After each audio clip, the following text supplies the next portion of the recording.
বাংলাদেশ আওয়ামী লীগ একটা বৃহৎ রাজনৈতিক শক্তি। আওয়ামী লীগ ফিরবে বাংলাদেশ আওয়ামী লীগের মতো করেই, নিজের চেষ্টাতে, নিজের রাজনীতির মধ্য দিয়ে। আমাদের যেই ট্র্যাডিশনাল যে পলিটিক্স, সেই পলিটিক্স এর মধ্য দিয়েই বাংলাদেশ আওয়ামী লীগ তার স্বমহিমাতে এবং তার ট্র্যাকে ফিরবে। এইটার জন্য কি করণীয় হতে পারে, কি করা যেতে পারে, সেটা যেমন দলীয়ভাবে একটা সিদ্ধান্তের ব্যাপার, দলীয় চিন্তা ভাবনার ব্যাপার।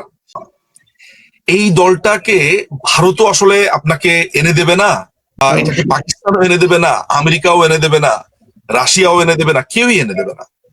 আমি যদিও বারবার একটা কথা বলেছি যে ইউনূসের যে দুঃশাসন, যে ভয়ঙ্কর রকম একটা অবস্থা, আমি বলেছি যে আমার দেয়ালে এমন ভাবে পিঠ ঠেকিয়ে ফেলেছে যে মানুষ যদি অস্ত্র নিয়েও নামে আমি অবাক হব না, বা মানুষ হয়তো অস্ত্র নিয়ে নামবে। এমনকি আমি বলেছিও যে সশস্ত্র সংগ্রাম ছাড়া আমি আর কিছু দেখি না, এটা কিন্তু আমি অনেকবার বলেছি।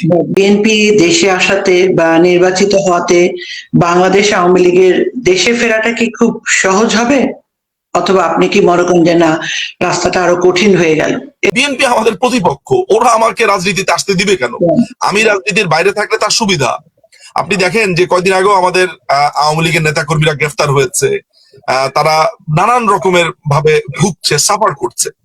এটা সত্যি কথা যে যে মব কালচারটা চালু হয়েছিল সেইটার গতিটা অনেকটুকু কমে এসেছে, এবং যারা এই মব কালচারটা চালু করেছে তাদের মুখ দিয়ে এই কথাটা বের হচ্ছে, বিকজ তারা আর মব কালচারটা এখন করতে পারছে না ওইভাবে। তারা যা করতো, যার বাড়ি ইচ্ছা তার বাড়ি ডাকাতি করতে পারতো, গিয়ে তাকে বলতে পারতো আপনি ফেসিস্ট, এই না সেই না, কোনো আইন শৃঙ্খলা বলতে কিছুই ছিল না।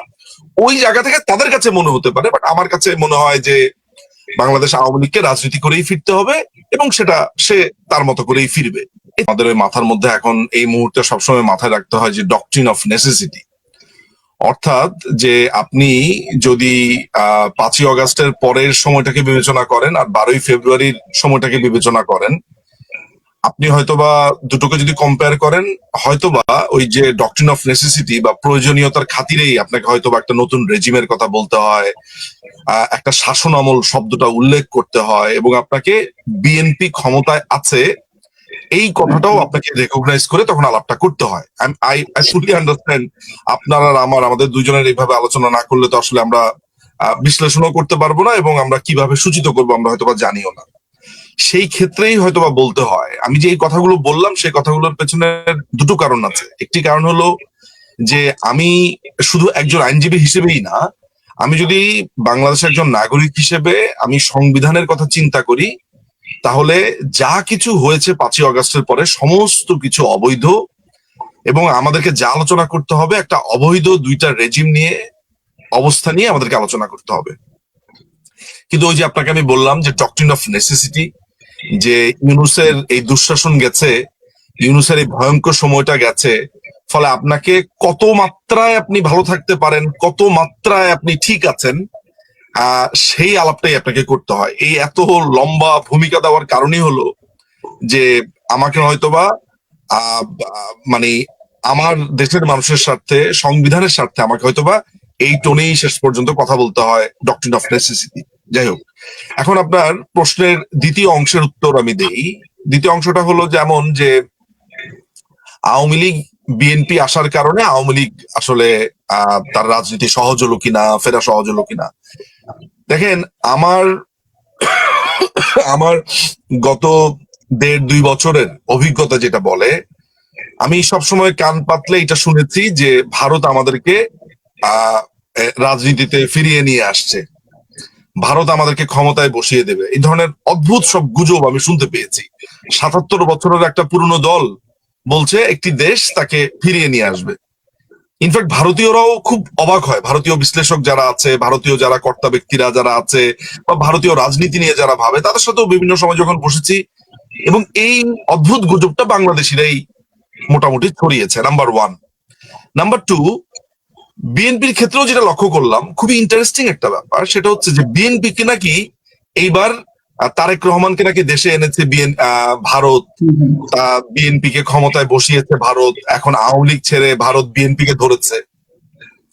আপনি যদি এই দুইটা স্টেটমেন্ট বা ন্যারেটিভ, এই দুইটা ন্যারেটিভেরই পেছনে আপনি খুঁজতে যান, আপনি লক্ষ্য করবেন শক্তি একটাই আছে, সেটা হচ্ছে যে মুক্তিযুদ্ধের পরাজিত যে শক্তি আছে, রাজাকার আলবদর, জামাতে ইসলাম, হিজবুত তাহরির, আমি যদি প্যারেন্টস সংগঠন জামাত ইসলামকে ধরি, তাহলে এদের বট বাহিনী এই পুরো জিনিসটাকে খুব ভালোভাবে সামাজিক যোগাযোগ মাধ্যমে ছড়িয়ে দিয়েছে।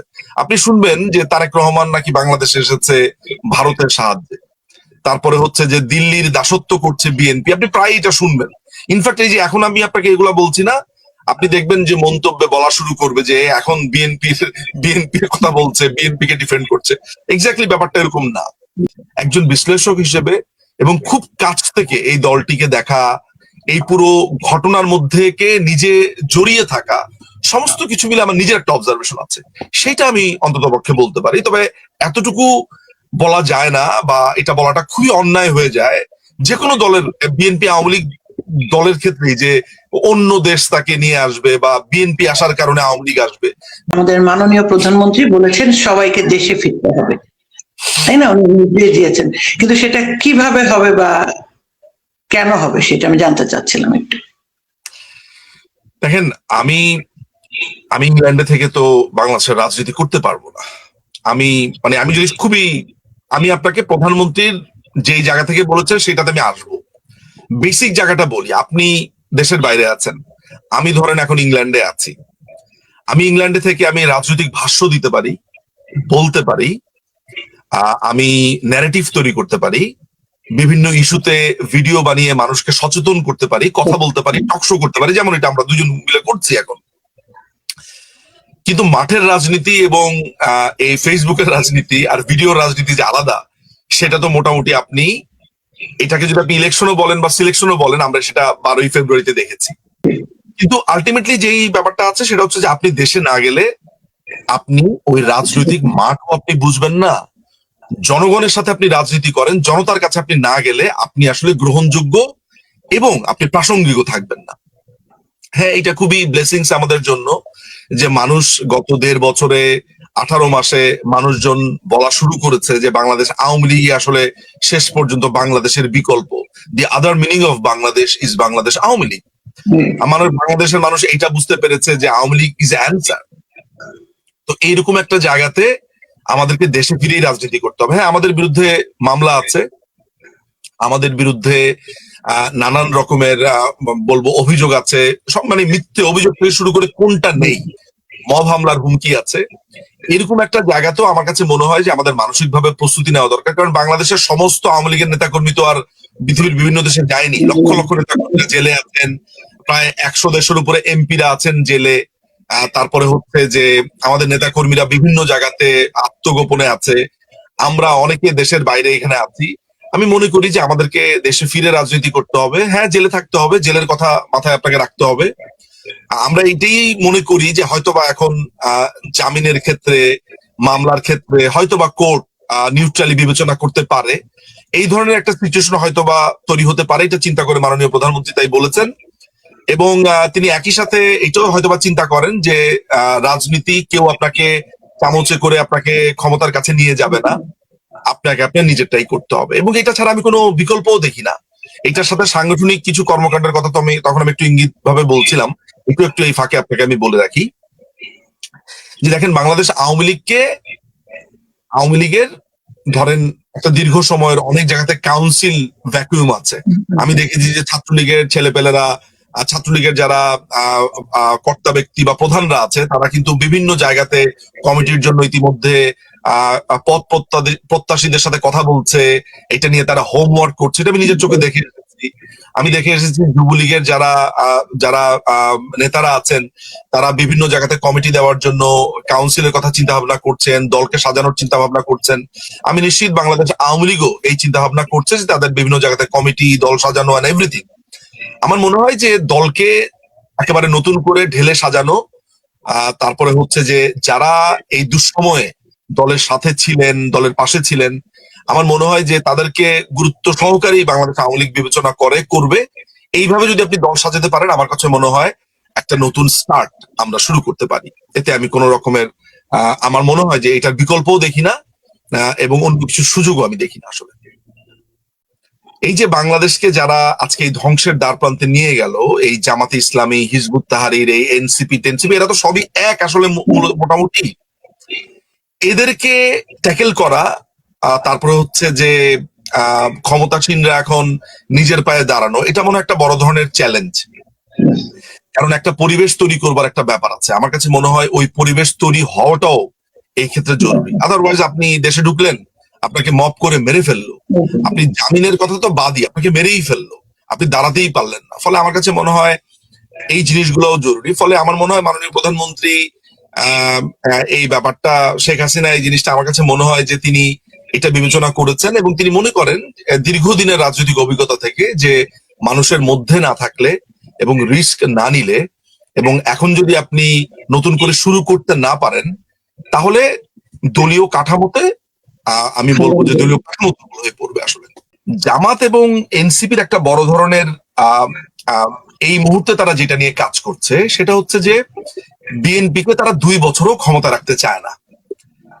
ওরা এমন একটা প্ল্যান করছে 5ই অগস্টের আগে, একদম নতুন কমপ্লিটলি রিফ্রেশিং মোডে তারা যেতে চাচ্ছে, একদম নতুন একটা প্ল্যান। যেমন ধরেন আপনি 5ই অগস্টের আগে তো গুপ্তদেরকে চিনতে পারতেন না, সাধারণ ছাত্র বেশে তারা আমাদের কাছে এসেছিল, সাধারণ মানুষের মতো এসেছিল, কিন্তু আসলে প্রত্যেকেই জামাত শিবির করে।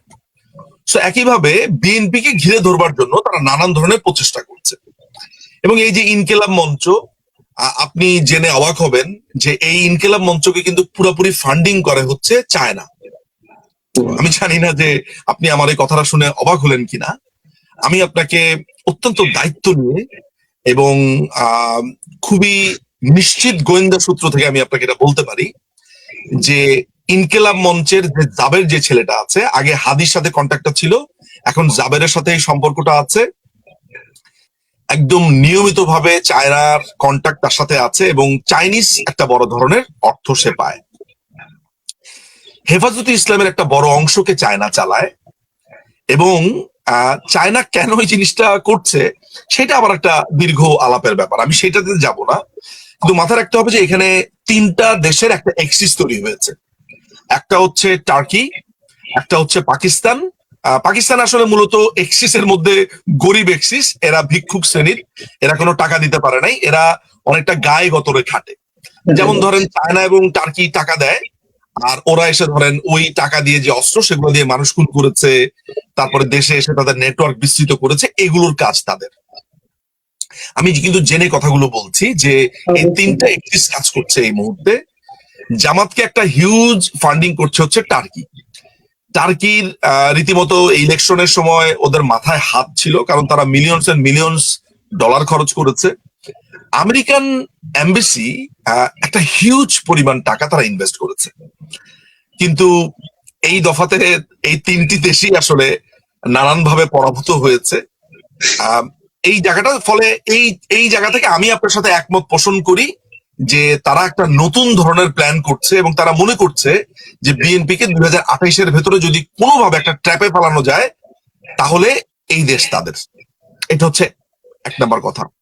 এবার আমি দ্বিতীয় জায়গাতে চলে যাই, সেটা হচ্ছে যে আমি যখন রেকগনাইজ করছি যে জামাত, এনসিপি বা এবি পার্টি, তারা তো এবিসিডি টিম, এরা যেহেতু বিএনপিকে নানান ভাবে ঘেরাও করতে চাইছে, নতুন প্ল্যান করছে, ওরকম একটা জায়গা থেকে তাদের সংঘাত রীতিমতো অবশ্যম্ভাবী, obvious, you can not avoid. আপনি দেখেন যে গতকালকে একটা ইউনিভার্সিটিতে, এটা কি টেক্সটাইল ইউনিভার্সিটি কিনা, সেখানে সংঘর্ষ হয়েছে। আমি জানি না, ছাত্র দলের অনেক ছেলে পেলে আছে এবং আপনি বিশ্বাস করেন, আমি ছাত্র দলের, যুব দলের অনেক মানুষের মেসেজ পাই আমার এই ফেসবুক পেজে, এবং তারা পরিচয় দিয়ে বলে যে আমি অমুক জায়গার যুব দলের সেক্রেটারি, অমুক জায়গার যুব দল করি ভাই, আমিও ভাই আপনাদের মতো মুক্তিযুদ্ধের পক্ষে, হ্যাঁ আমি আপনাদের দল করি না ভাই, আপনি জানেন আপনাদের মতো আমাদেরকেও এখানে পেটাচ্ছে, মারছে অমুক যুব দলের, ধরেন ইউনিভার্সিটি, আমি নাম বলবো না, বুয়েটের এক ছেলে সেদিন আমাকে বলছে যে কি কারণে সে আমাদেরকে খুব অপছন্দ করে, আওয়ামী লীগকে, কিন্তু আমাদের যে এই মুক্তিযুদ্ধের পক্ষের অবস্থান এবং জামাতকে যে আমরা ট্রিট করেছি, এইটা সে অসম্ভব রকমের এখন পছন্দ করে, বিকজ শিবির তার উপরে যে অত্যাচারটা এই মুহূর্তে করছে, সে মনে করে যে আওয়ামী লীগই হচ্ছে শিবিরের একমাত্র ঔষধ। সেই জায়গা থেকে সে আমার সাথে আলোচনাটা করেছে এবং খুবই নির্ভয়ে, এমন না যে সে একটা অন্য পার্টি করছে, আমার সাথে সে খুবই একটা ভয় ভয়ে আলোচনা করছে, আমি আবার এগুলা বলে দেই কিনা, পাবলিক করি কিনা বা হোয়াট এভার। তো আমি তার সাথে অনেক কথাবার্তা বলছিলাম যে ওরাও ওইটা বোঝে যে ছাত্র দলের মধ্যে একটা অ্যান্টি শিবির একটা বড় ধরনের আপনার মোর্চা আছে। কিন্তু ভয়ের জায়গাটা হচ্ছে এমন যে এই ছাত্র দলের মধ্যে প্রচুর শিবিরের ছেলেপেলে আছে, প্রচুর। যেমন আমি আপনাকে বলতে পারি যে হামিম যে ছেলেটা আছে, আমি জানি না আপনার সাথে আমার কখনো অফলাইনে এই আলাপ করেছি কিনা।